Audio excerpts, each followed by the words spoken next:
우리 앞에 버티고 있는 모든 홍해가 갈라지게 하여 주옵소서.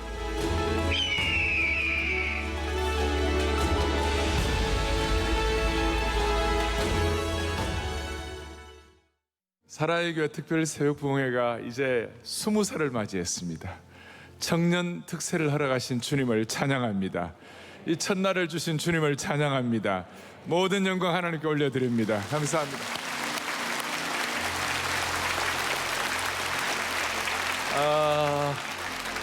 저는 특세를 하면서 처음 하나님 아버지 20여 년 동안 일관성 있게 일관되게 기도한 것은 기도하는 한 사람이 기도 없는 한 민족보다 강하다.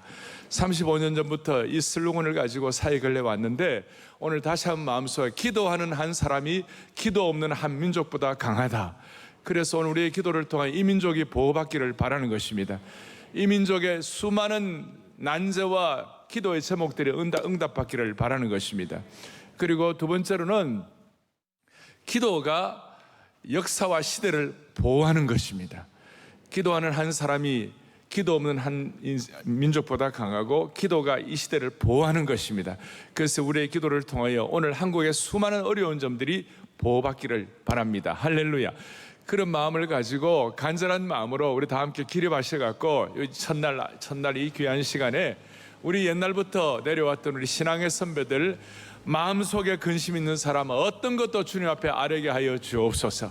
그리고 이 자리에 있는 많은 기도의 제목들을 가지고 참석한 모든 분들 무슨 기도 제목이든지 주님 앞에 아뢰고 응답받는 시간 되게 하여 주옵소서. 실체가 있는 시간 되게 하여 주옵소서. 그런 마음으로 마음속에는 근심 있는 사람 주님 앞에 찬양 올려드립니다. 마음속에 근심 있는 사람 주 예수 앞에 슬픈 마음 있을 때에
찬송과 존귀 영광할 때 7가지의 은혜가 오늘 이 특세 오늘 첫날부터 우리에게 그대로 주어지게 하여 주옵소서. 그런 마음으로 두 손 다 펼치시고 찬송과 존귀할 때 하나님의 놀라운 위엄과 기름 부으심과 지혜와 통찰력과 모든 것들이 우리에게 주어지기를 바랍니다. 기도의 포문을 열겠습니다. 첫 시간 은혜 위에 은혜를 덧입혀 주셔서 베풀 만한 자비를 베풀어 주옵소서. 먼저는 20년의 특세를 감사와 영광을 주님 앞에 올려드립니다. 기도하는 한 사람이 기도 없는 한 민족보다 강한 줄로 확신합니다. 기도가 이 민족을 보호할 줄로 믿습니다. 할렐루야. 이런 마음을 가지고 주여 특세의 은혜를 주옵소서. 두 번 크게 외치고 주님 앞에 기도를 올려드리고 오늘 권성수 목사님 크리스토퍼 라이트 은혜 주시기를 간절한 마음으로 기도하고 주님 앞에 올려드리겠습니다. 다 함께 주여 특세의 은혜를 주옵소서. 크게 3천의 기도로 기도를 올리겠습니다. 주여 특세의 은혜를 주옵소서. 다시 한번 주옵소서.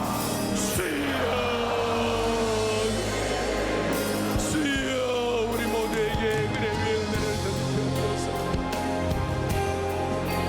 강단 위에 마음의 소원과 기대를 가지고 주님을 나와서 하나님 아버지 하나님 아버지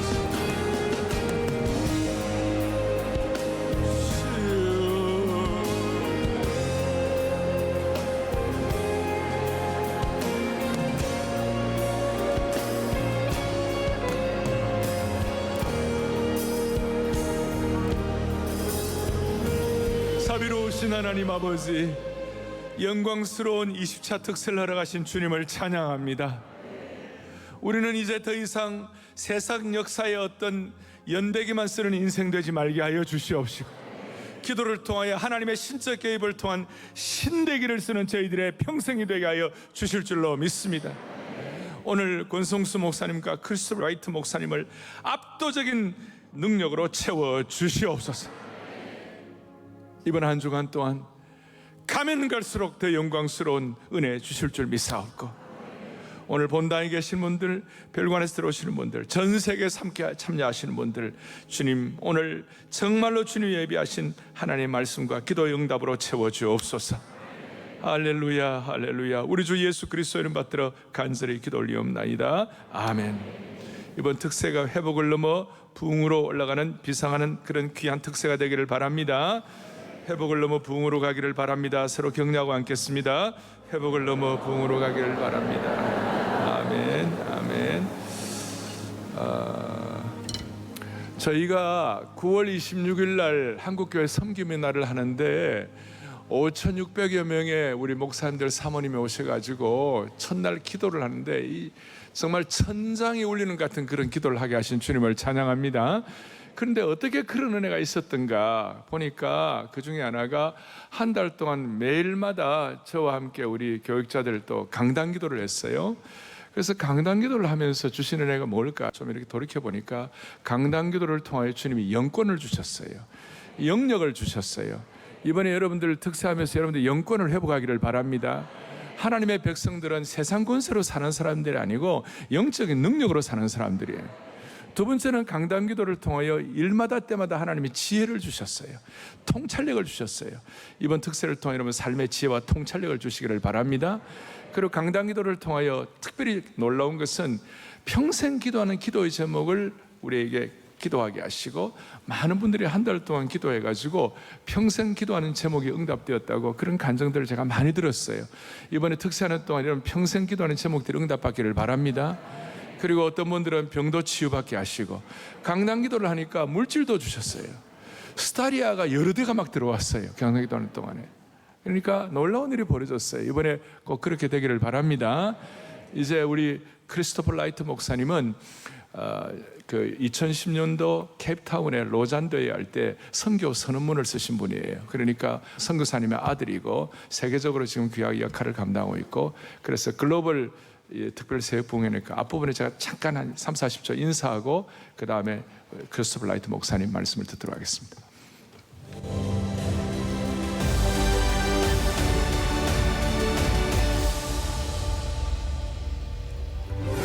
Welcome to Sarang's early morning revival rally. It is my pleasure to welcome my dear brothers and sisters from all over the world, joining us from 1,200 churches. We are overjoyed that God has allowed us to gather together, inviting us to seek Him with all our hearts and celebrating His victory in one accord. May His presence surround you richly during this rally. Let us tune our hearts, minds, and souls to His glory. May God bless you and keep you strong. Hallelujah.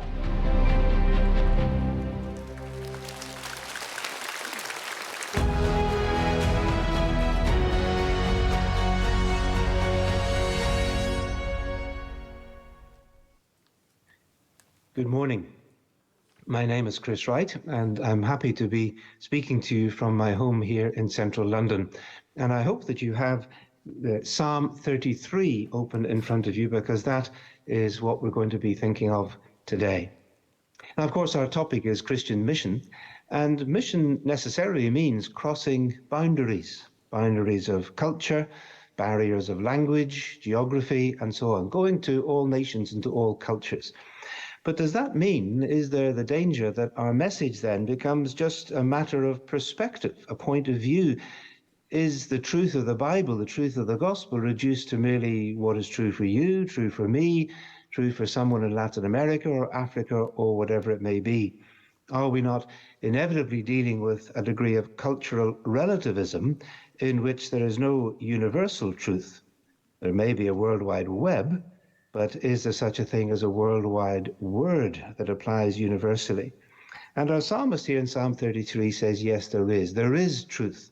There is a word that is for all peoples everywhere, and it is the word of God, which we encounter in the scriptures. Now, this psalm, Psalm 33, of course, is a psalm in praise of Yahweh, the God of Israel. And so it emerges in a very particular ancient history and culture. And yet, 3 times in the psalm, it makes universal claims. If you can see it there, it speaks of the earth in verse 5, of the whole earth in verse 8, and of all who live in the earth in verse 14. But the psalm celebrates the word of the Lord in the midst of this psalm, which is, of course, our focus today. The psalm begins with the first 3 verses, 1 to 3, as a call to praise, and then it ends in the last 3 verses, verses 20 to 22, with an affirmation of trust and hope. And in between that beginning and the ending, the psalm gives us a reason for that praise and the foundation for that hope. And here's the first point, which comes in verses 4 to 5, that God's word can transform the world. Here's what verses 4 and 5 say: the word of the Lord is right and true. He is faithful in all he does. The Lord loves righteousness and justice, and the earth is full of his unfailing love. This is a picture of the word of God putting the world to rights. These are words that have enormous power, this amazing affirmation that Yahweh, the God of Israel, the God who speaks the truth, who acts with integrity, who is committed to justice, and who loves to love with dependable, trustworthy commitment. How's that good news or what? I mean, these are gospel words. The fact is, of course, that we live in a world that's full of the opposites, of lies and deception, of cheating and oppression and cruelty and hatred, the opposites. And those are universal realities, we might say. Wherever you look in the world, you'll find those things are there. But here, says our psalm, here is an even greater universal, the Lord God himself. He is the source of all truth and integrity. His word is true, righteous, just, and loving. And he is able to put all things right through the power of his word. Those words, righteousness and justice in Hebrew, mean exactly that: rectifying wrongs, putting down evildoers, transforming relationships. And isn't that what our world is longing for? For a word that can be trusted, for a God who is just and loving, for hope for a better world? So here then is the opening gospel word of this psalm, that God's word is world transforming. God has the power to change the world, and in the course of history he often has. God's word is mighty and active. It's an agent of transformation for individual people, sometimes for families, sometimes for whole villages or communities, and even over a long time of several generations of whole cultures. So that's why we are called in mission to be faithful in our preaching and teaching of the Word of God. But I've got another question for this Israelite psalmist of Psalm 23. And I want to ask him, how can you be so sure?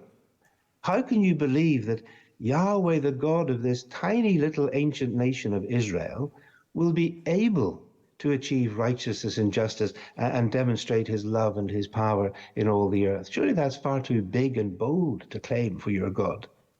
And our psalmist, I think, would sit us down again and very patiently say, well, listen, our scriptures don't begin with the story of the Exodus. They actually begin in Genesis. The God that we know as our deliverer is actually the God of all creation. Yahweh is the Lord of all the earth because he's the creator of all the earth. And that brings us to our second point, to the amazing claim about the word of God that is made in verses 6 to 9. Can you see them there? By the word of the Lord the heavens were made, their starry host by the breath of his mouth. He gathers the waters of the sea into jars, so that all the earth fear the Lord, and all the peoples of the world revere him. Here's God's word, secondly, creating the world. God's word speaking the world into existence. By the word of the Lord, he said, all that exists came into being. He spoke, and it came to be. And just think of the incredible scope of that affirmation. All the information that is built into our universe, all that was needed to create, to order, to sustain, to govern, all the processes of time and space that we take for granted, we who live on this planet. All the equations that govern space and time and mass and energy and galaxies, right down to the infinite complexity of human DNA that's there in every cell of your body. It was all there in the Word of God. All that human beings have ever discovered or will ever discover about life and the universe and everything else, God spoke it first. And the psalmist says that includes everything you can see around us, the heavens. So there's no need for the astrological cults, the star gods of Babylon and so on. The sea, the deep, so there's no place for the myths of the ancient world that the sea was the home of chaos and evil and monsters. No, the oceans, God's got it in a jam jar, says the psalmist.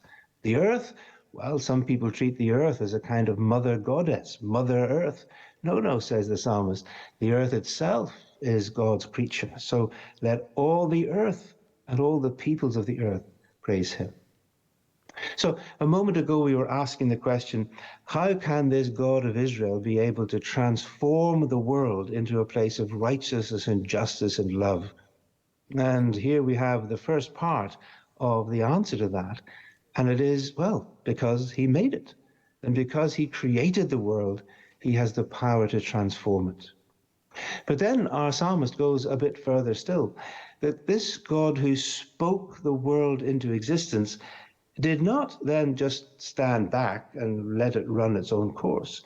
No, this is the God who is actively involved in all the affairs of human history, as well as its creation. And that brings us therefore to our third point, which we have in verses 10 to 11. Our third point is that God's word also governs the world. Here's the word of God ruling the world according to plan. The Lord foils the plans of the nations and thwarts the purposes of the peoples, we read in verse 10. But the plans of the Lord stand firm forever, the purposes of his heart through all generation. Now, when the psalmist speaks of the plans of the Lord, he would, of course, have included the words of the prophets, the word of God interpreting the past, what they'd experienced, challenging them in the present, and also looking to the future, and doing it all from the point of view of God. So you see, this God, the Lord God of Israel, he's not only the Lord of creation, he's also the Lord of history. And it is God's word, including God's word through the prophets, which we now have in the biblical scriptures, that governs the rise and fall of nations. You see, one of the great lessons of the Old Testament is that empires come and empires go, nations rise and fall, but the plan of God, the Word of God, goes on forever. And even if we were just to look back over the last, let's say, half century or so into the middle of the 20th century, just think of what has happened. Communism has come and gone in many countries of Europe. Apartheid was established and dismantled in South Africa. Fascism arose and was defeated in the Second World War. We have seen all sorts of global changes in the power bases of this world. And yet the Church of God, has gone on growing in many countries, very many countries, and especially, of course, in the continents of the South and the East. So these great biblical truths with their universal impact are the foundation for our preaching, for our gospel, for our mission throughout the world. So I hope you're tracking with me so far. So far, our psalm has led us to consider first God's world transforming word in verses 4 to 5, putting the world to rights. And secondly, God's world creating word in verses 6 to 9, speaking the world into existence. And then thirdly, God's world governing word, ruling the world according to plan in verses 10 and 11. But once again, I want to ask our psalmist another question. I want to say, how can this matter for everybody? How can what God said and did for little old Israel years ago affect everyone else? Does God really care that big? Does God even know the rest of humanity? Does the word of God really matter for every individual on this earth? And our psalmist answers, oh yes. And that brings us to our fourth point, which is that God's word watches the world in verses 13 to 15. Here's God's word calling the world to account. Because as you read those verses, you can see that God, Yahweh, is the God who looks and who sees in verse 13. He's the God who watches in verse 14. He considers in verse 15. And he does it for all who live on the earth, all mankind. And here's another astonishingly universal claim, that this God of the Bible is the God who knows every single human being on the planet, sees them, understands them, knows their motives, weighs their hearts, sees their conduct and their actions. He is the universal God, but he has such incredibly local and personal knowledge. I want to say to the psalmist, oh, wow, how do you know that? Where do you get this idea from, that the God of Israel knows every human being? Well, not surprisingly, he'll say, sit down, we need some more stories. Let me tell you about Hagar. Hagar was a foreign Egyptian slave woman who had been abominably treated by Abraham and Sarah. And yet she, a totally insignificant woman, becomes the first person in the Bible to give God a name.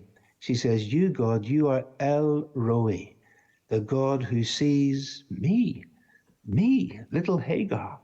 Or think of Hannah, the wife of Elkanah, after God answered her prayer for a son. She sings in her song, you, the Lord, you are the God who knows. Or David, who can say, I can lie down and sleep in peace because the Lord makes me dwell in safety even when it's dark. So you see, Israel knows that this God knows. He is the moral judge of every human heart. He knows the sin of the sinner, but he also knows the pain and suffering of those who are sinned against. So here is this universal claim of the Word of God, that all human conduct matters to God, that all human hearts are known by God, that every person is significant to God, is called account by God, and is loved by God. And this is surely the great foundation for the gospel and for our mission. Because if this were not so, why would we want to go out into the world to bear witness to this God, unless he cares for every person to whom we speak and how they respond to him in one way or another? We go in the name of the God who is the universal auditor, who sees and knows every person, and to whom we will all give account. So let me then summarize and conclude. We began by asking whether, in the midst of all the competing truth claims and cultural pluralism of our world, Is there any universal truth for us to believe and to preach in our mission? And this psalm, Psalm 33, says yes, and it is to be found in the Word of God, which is the power to transform the world, because it was the Word that created the world. It's the Word of God that is governing the world, and the Word of God that is watching the world and calling the world to account. So how then should we respond? Well, the psalm gives us at least three very quick ways. First, we're called to rejoice. Can you see it there in verse 12? Blessed is the nation whose God is this one, the Lord. And if Israel was called to rejoice because they knew the Lord God of Israel, how much more are we called to rejoice because we know him through his revelation in the Lord Jesus Christ? We know our God. These amazing universal truths, so let's rejoice and be thankful for that. But secondly, we're called to remember in verses 16 to 17, to remember where our salvation comes from and where it does not come from.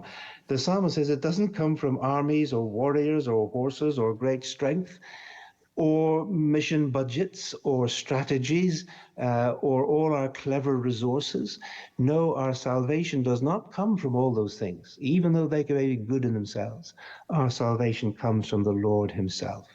And finally, we are called to trust and to hope. In verses 20 to 22, you read those words again, you notice that we're called to hope, not to pessimism. We wait in hope for the Lord because he is our help and our shield, and in him our hearts rejoice. We're called to joy and patience, not to quick fix solutions and depression.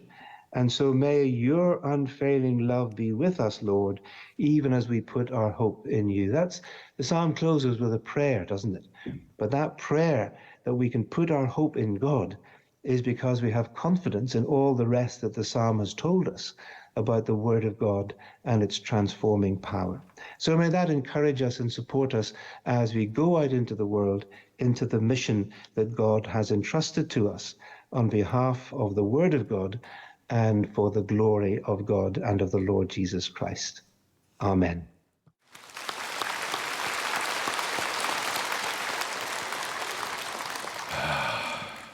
세계적인 선교학자이신데 공부 잘 하셨습니까? 저는 어릴 때 그 장로님들이 강단에 올라 기도하면 늘 하는 기도가 있어요. 인간의 생사화복을 주장하시는 하나님 아버지, 기억나십니까? 오늘 생사화복을 주장하신다는 게 뭔지 오늘 공부를 잘했습니다. 하나님의 말씀은 세상을 변화시키는 줄로 믿습니다. 그리고 오늘 33편 11절, 여호와의 계획은 영원히 서고 그의 생각은 대대에 이르리로다. 그리고 12절, 시편 33편 12절, 다 같이 우리 12절을 같이 또박또박 같이 한번 보겠습니다. 12절을 시작. 여호와를 자기 하나님으로 삼은 나라 곧 하나님의 기업으로 성택된 백성은 복이 있도다. 아멘. 이 말씀으로 우리 국가적인 여러 문제들을 다 해결할 수 있기를 간절히 바랍니다. 우리 다 함께 하나님 말씀 보겠습니다. 하나님 말씀 다 함께 우리 히브리서 11장 5절 6절을 다 같이 보겠습니다. 히브리서 11장 5절 6절.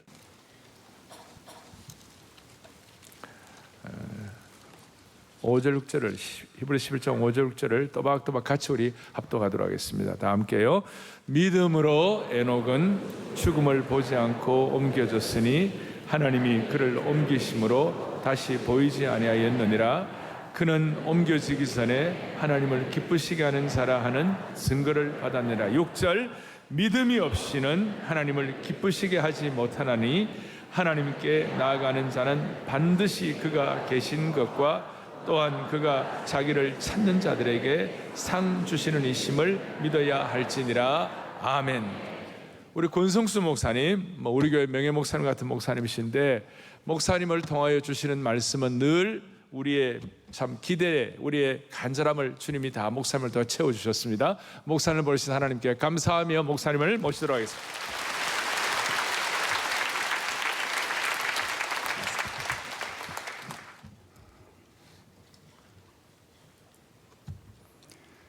우주 만물과 인간을 창조하시고 운행하시고 통치하시고 말씀을 통해서 변화시키시고 여러분 모두의 마음속의 신음소리까지도 들으시는 삼위일체 하나님께 모든 영광을 올려드립니다.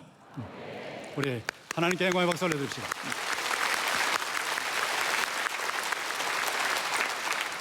여러분들 이번 특세를 통해서 살아계신 하나님을 만나시기를 주의 이름으로 축원합니다. 제가 한국 교회가 왜 정체되고 쇠퇴되는가, 왜 세상에 짓밟히고 있는가 하는 것을 끊임없이 성경을 통해서, 현실을 통해서 살피니까 믿는다고는 하는데 체감 신앙이 없구나. 보이지 않는 하나님을 보는 것처럼 실감하고 체험하는 믿음, 체감 신앙, 이것이 없구나, 이것이 약하구나 하는 것을 발견하게 됐습니다. 저는요, 여러분들이 하나님이 보이시지 아니하지만 예수 그리스도 안에서 성령의 능력으로 하나님을 실감하시고 체험하시는 체감 신앙의 온도를 높이시기를 주의 이름으로 축원합니다. 우리가 어떻게 하면 체감 신앙의 온도를 높일 수가 있을까요? 오늘 본문을 보시면 체감 신앙의 모델이 나오거든요. 그 모델이 바로 에녹입니다. 에녹에 대해서 5절에 말씀하시고 바로 6절에 믿음이 없이는 하나님을 기쁘시게 하지 못하나니 하나님께 나아가는 자는 반드시 그가 계신 것과 또한 그가 자기를 찾는 자들에게 상 주시는 이심을 믿어야 할지니라, 이렇게 되어 있어요. 6절에 믿음의 본질이 정확하게 나와 있죠. 반드시, 하나님께 나아가는 자는 반드시 그가 계신 것과 자존자 하나님, 또한 그가 자기를 찾는 자들에게 상 주시는 이심을, 보상자 하나님, 창조자 하나님, 그러니까 자존자 하나님, 보상자 하나님을 뭐라고 말씀하시냐면 반드시 믿어야 할지니라. 여러분이 체감신앙, 보이지 않는 하나님을 실감하시고 체험하시기 위해서는 보이지 않는 하나님을, 그 자존자 하나님을 보는 것처럼 반드시 믿어야 하고, 보이지 않는 하나님께서 은밀한 중에 보시고 갚아주시는 하나님이심을 반드시 믿어야 할 줄로 믿습니다. 자존자 하나님, 보상자 하나님. 여러분, 에녹을 한번 생각해 보십시오. 창세기 5장 21절에서 24절에 에녹에 대한 기록이 나오는데, 이게 5절에 나온 대로 믿음으로 에녹은 죽음을 보지 않고 옮겨졌다, 그렇게 돼 있죠. 사람들이 천국으로 죽음을 보지 않고 직행하고 싶지만 그게 안 돼요, 마음대로. 어떻게 하면 천국으로 직행할 수 있느냐라고 할 때 거기 5절 다음에 보십시오. 믿음으로 에녹은 죽음을 보지 않고 옮겨졌으니 하나님이 그를 옮기심으로. 하나님이 에녹을 천국으로 직행시키신 줄 믿습니다.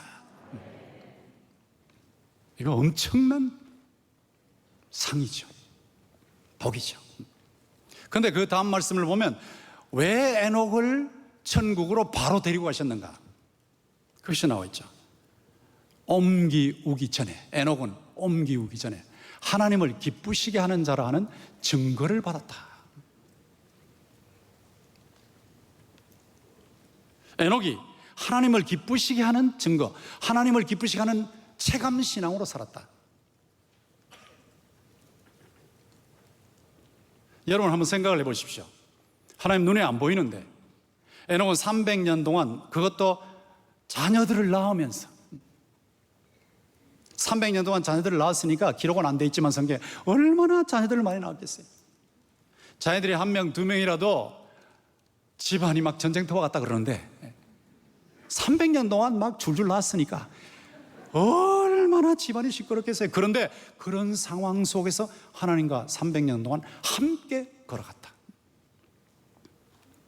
어떻게 해서 이렇게 함께 걸어갈 수 있었을까? 하나님과, 보이지 않는 하나님과 300년 동안 함께 걸어갈 수 있었을까? 그러다 하나님께서 바로 천국으로 데려가셨으니까.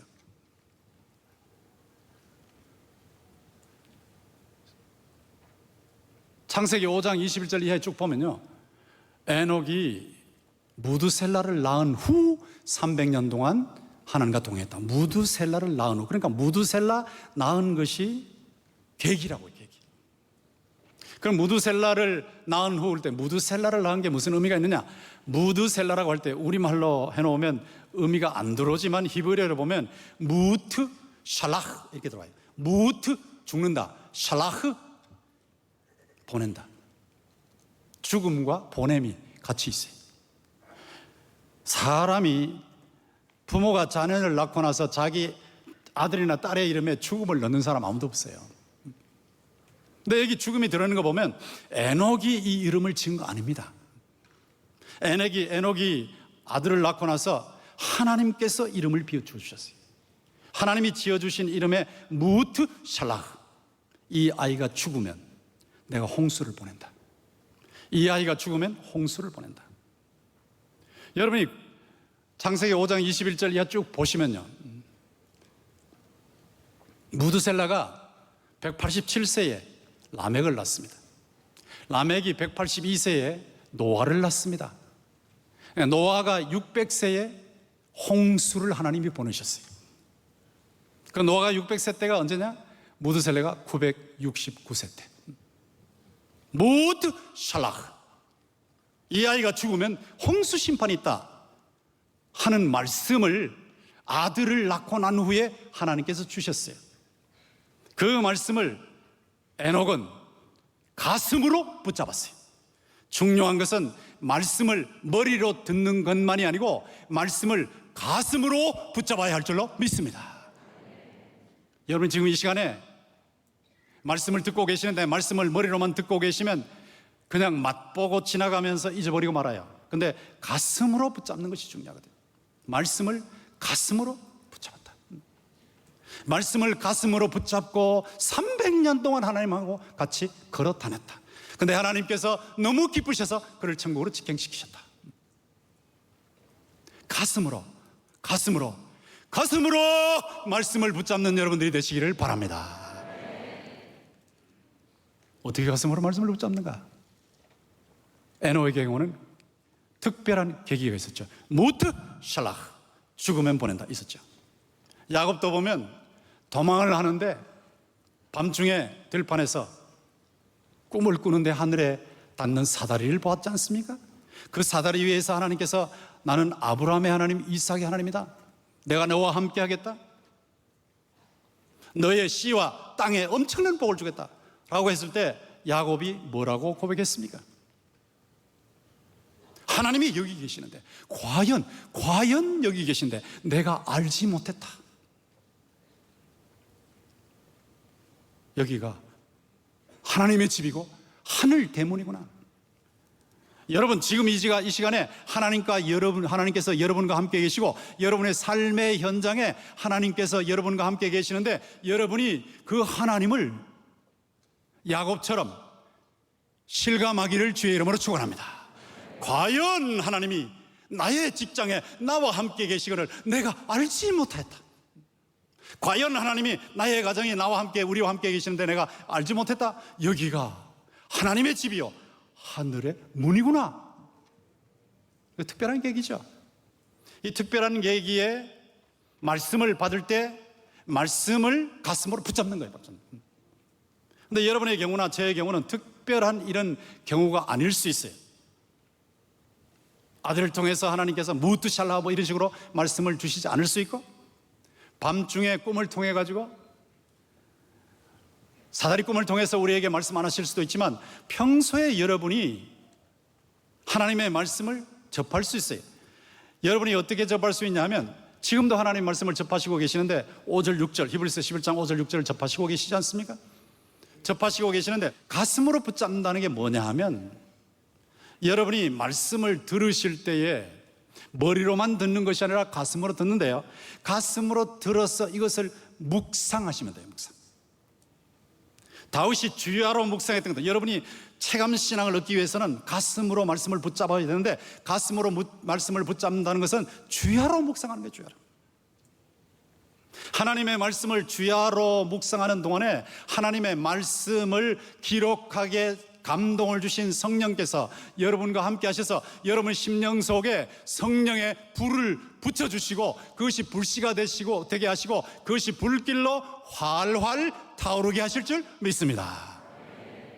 예레미야 23장 29절 보면 내 말이 불같이 아니하냐. 여러분 하나님 말씀이 불이에요. 불. 성령께서 여러분이 하나님의 말씀을 묵상하는 동안 여기서 듣고 그냥 끝내시는 게 아니고 오늘 11장 6절 말씀대로 믿음이 없이는 하나님을 기쁘시게 하지 못하나니 하나님께 나아가는 자는 반드시 그가 계신 것과 또한 그가 자기를 찾는 자들에게 상 주시는 이심을 믿어야 할지니라 하는 것을 가슴으로 받으신다는 것은 묵상하는 겁니다. 묵상. 여기서만이 아니라 밖에 나가서 계속 묵상하는 거예요. 계속 주일날 또 다른 예배 시간에 목사님께서 말씀하신 것을 계속 묵상하신 거예요. 주야로 묵상하시면 그 묵상하시는 동안에 그 말씀이 성령의 불이 될 줄로 믿습니다. 성령의 불이 되면 바위를 쳐서 부스러뜨리는 거예요. 새방망이가 돼요. 죄의 바위를 부셔뜨립니다. 고민의 바위를 부셔뜨립니다. 문제의 바위를 부셔뜨립니다. 쇠방망이처럼 하나님의 말씀을 묵상하고 있는데 어느 순간에 이 말씀이 가슴에 불이 돼서 활활 타오르면서 생활 속에서 말씀대로 역사하시는, 말씀대로 다스리시는 하나님을 체험하게 되면 하나님이 여기 계신 것을 체감할 줄로 믿습니다. 이야, 하나님 계신데 내가 몰랐네. 하나님이 이 공부하는 공부방에, 학교에, 도서관에 여기 계신데 내가 몰랐네 하는 것을 체험한단 말이죠. 말씀을 가슴으로 붙잡으셔야 돼요. 말씀을 가슴으로 붙잡으면 그 붙잡은 말씀을 가지고 살아갈 수가 있어요. 가슴 신앙, 생활 신앙으로 승화가 됩니다. 이게 자존자 하나님을 체감하는 신앙이에요. 하나님이 계신 것과 하나님이 자기를 찾는 자들에게 상 주시는 이심을 믿어야 할지나, 상 주시는 이심을 믿어야 할지나 찐이라. 자, 이게 사람들의 생각이 안 바뀌는 거예요. 참 이 생각을 바꿔야 되는데, 에이 무슨 상이 있어, 상이 다 똑같지 뭐, 찬다고 하면 다 그 말이지 뭐, 예수 믿으면 다 똑같지 뭐, 턱걸이 하면 그 말이지 뭐, 누가 뭐 잘 된다고 뭐, 기도하고 별 거 있냐, 아무것도 없는데, 바로 산다고 뭐 별 거 있냐, 아무 변화도 없어서 내 세상을 돌아온다. 이게 문제란 이 생각. 사람이 생각을 바꾸기 진짜 힘들어요. 어떤 분이 말씀하시는데 감옥에서 2년 반 있는 동안에 담배를 못 피우고 해서 담배를 안 피웠는데 자기는 그래서 담배를 끊었대요.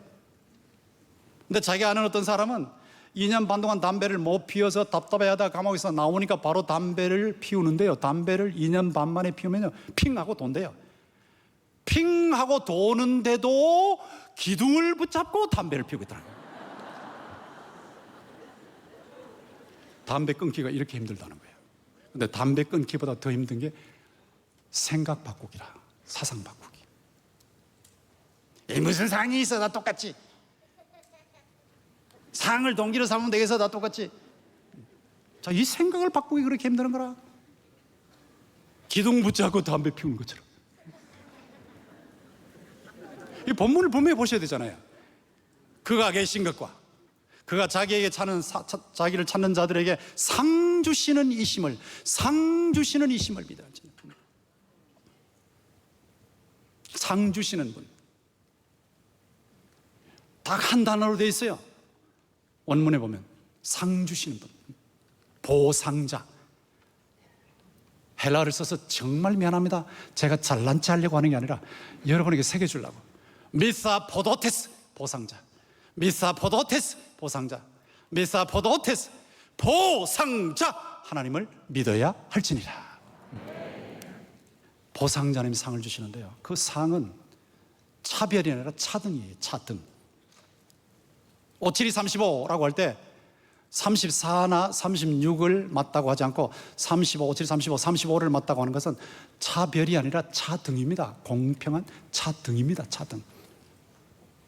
여러분 다 예수를 믿으시지만 에녹처럼 하나님을 기쁘시게 하는 자, 가슴으로 말씀을 붙잡고 하나님을 기쁘시게 하는 그런 삶을 사시면 하나님께서 반드시 은밀한 중에 보시고 갚아주실 줄 믿습니다. 차, 등, 상, 급이 있습니다. 그리고 불순이 아니라 순수입니다.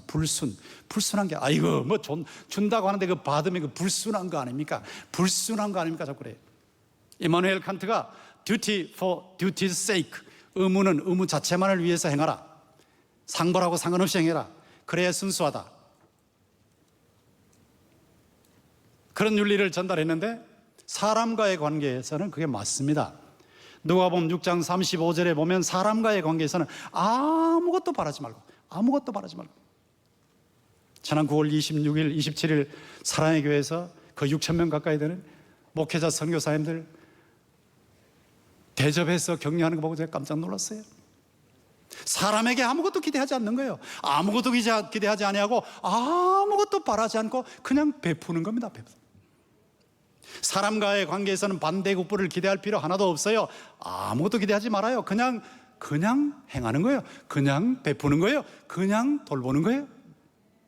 근데 하나님과의 관계에서는 하나님께서 보상자이심을 반드시 믿어야 할 줄로 믿습니다. 하나님께서 말이에요, 주시겠다는데, 좋은 걸 주시겠다는데, 근데 이게 공로가 아니거든요. 상은 공로가 아니에요. 은혜예요, 은혜. 아이고 내가 잘해가지고 내가 대단한 사람인데, 그게 아니거든요. 나의 나 된 것은 하나님의 은혜로 된 것이죠. 내게 주신 그의 은혜가 헛되지 아니하여 내가 모든 사도보다 더 많이 수고하였으나 내가 한 것이 아니요 오직 나와 함께 하신. 저는 이 부분에 오면 눈시울이 뜨거워서 견딜 수가 없어요. 저 일생이니까 오직 나와 함께 하신 하나님의 은혜로라. 하나님의 은혜인 줄 믿습니다. 잘해놓고 내가 잘했다고 하면 틀렸어요. 공로 주장할 수 없어요. 내가 교회에서 이만큼 충성했는데 없어요. 그저 내가 수고했다면 하나님이 하게 하신 것이고, 내가 잘했다면 하나님이 하게 하신 것이고, 내가 새벽을 깨우면서 여기 나왔다면 하나님이 하게 하신 것이고, 나와 함께 하신 하나님의 은혜로라. 이게 상입니다. 상. 보상자 하나님. 하나님 주신다는 것은 차등이 있어요. 차등. 이걸 바라보는 것이 순수한 신앙입니다. 이렇게 바라보지만 절대 자기 공로 주장하지 않습니다. 하나님의 은혜로 되었다고. 공로 의식이 아니라 은혜 의식으로 평생을 삽니다. 나의 나 된 것은 하나님의 은혜다. 예수 그리스도의 십자가의 보혈 때문에 내가 지금 존재하고 있다. 예수 그리스도의 부활 때문에 내가 지금 존재하고 있다. 예수 그리스도에서 성령을 보내주셔서 내가 예수님을 믿게 하시고 하나님이 기뻐하시는 삶을 살게 하셨으니 모든 것이 하나님의 은혜인 줄 믿습니다. 자, 이렇게 보상하시는 하나님, 누구에게 보상하시느냐? 자기를 찾는 자들에게, 자기를 찾는 자들에게 상 주시는 이심을 믿어야 할지니라. 이건 놓치면 안 돼요. 찾으시는 거거든요. 찾으시는. 여러분이 지금도 찾고 계시는데요, 탐구, 구원의 지혜도 탐구하시고 세상의 지혜도, 삶의 지혜도 탐구하시면요, 탐구하시면 지혜의 보상을 주세요. 욥기 28장에 나오는 대로 땅 속에 깊이 묻혀있는 금은 보석을 발굴하는 것처럼 탐구하시면 지혜의 보상을 받습니다. 탐구 안 하시면 못 받습니다. 탐구하시면 받습니다. 생활의 현장에서 먼저 그의 나라와 그의 의를 구하라. 먼저 하나님의 정의로운 통치를 추구하라. 삶의 현장에서 하나님의 정의로운 통치를 추구하시면 요셉의 경우처럼 하나님께서 고난 중에도 형통케, 범사에 형통케 하심을 주변에 있는 사람들이 확실하게 보게 만드실 줄 믿습니다. 그게 하나님을 찾을 때 주시는 상이에요. 여러분, 하나님을 기도로 찾으시면, 오늘 기도하시러 오셨죠? 기도로 찾으시면 응답의 보상을 주세요. 응답. 기도하는 자 하나님 정말 좋아하시거든요.